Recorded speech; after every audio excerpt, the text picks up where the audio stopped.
মে থেকে 1 জুন পর্যন্ত 7 দিনব্যাপী কর্মসূচি। এই 7 দিনব্যাপী কর্মসূচি আমরা গ্রহণ করেছি। এর মধ্যে ঈদ পড়বে, এই কারণে হয়তো কেউ যদি কোনো আলোচনা সভা বা অন্য কিছু 2-1 দিন পরেও করে তাতেও কোনো অসুবিধা নেই। তবে আমাদের কর্মসূচি 25 তারিখ থেকে 1 জুন পর্যন্ত এটি চলবে। শাহাদাত বার্ষিকী উপলক্ষে পোস্টার প্রকাশ করা হবে। শাহাদাত বার্ষিকী উপলক্ষে বিভিন্ন অঙ্গ সংগঠন তারা আলোচনা সভা পোস্টার প্রকাশ করবে এবং 31শে মে রবিবার বেলা 2টায় বিএনপির উদ্যোগে রাজধানীর রমনাস্থ ইনস্টিটিউশনে যে দলের পক্ষ থেকে যে আলোচনা সভাটা হয় সেই আলোচনা সভাটি অনুষ্ঠিত হবে। এটি 31 তারিখে বেলা 2টার সময়। আমরা একদিন পরে এটা রেখেছি, কারণ 30 তারিখের আগের দিন হচ্ছে ঈদের পরের দিন, তো সেই কারণে আমরা এটা রাখিনি। কারণ ঢাকা থেকে অনেকেই ঢাকার বাইরে চলে যাবেন, গ্রামের বাড়িতে যাবেন, এই কারণে আমরা 31 তারিখে এটা রেখেছি।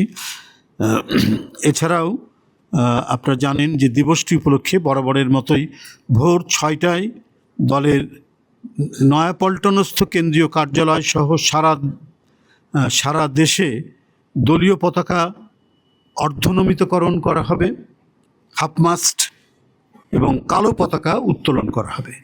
ওই দিন অর্থাৎ 30শে মে ভোর 6টায় নয়াপল্টনস্থ কেন্দ্রীয় কার্যালয়ে দলীয় পতাকা অর্ধনমিতকরণ ও কালো পতাকা উত্তোলন করা হবে। ওই দিন সকাল 11টায় দলের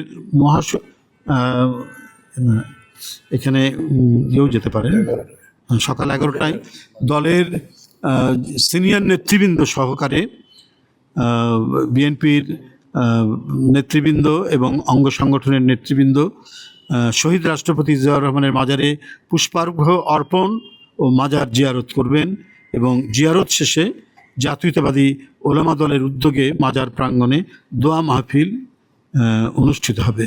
আমরা প্রত্যাশা করছি প্রধানমন্ত্রীর নেতৃত্বে, দলের চেয়ারম্যান তার নেতৃত্বেই সকাল 11টায় আমরা মাজারে যাব। আমরা তার সাথে আলোচনা করে আমরা জিনিসটা ফিক্স করব যে উনি যাবেন। বরাবরই উনি যান, যেহেতু দেশে ফিরে এসছেন, তার নেতৃত্বেই যাওয়া হবে।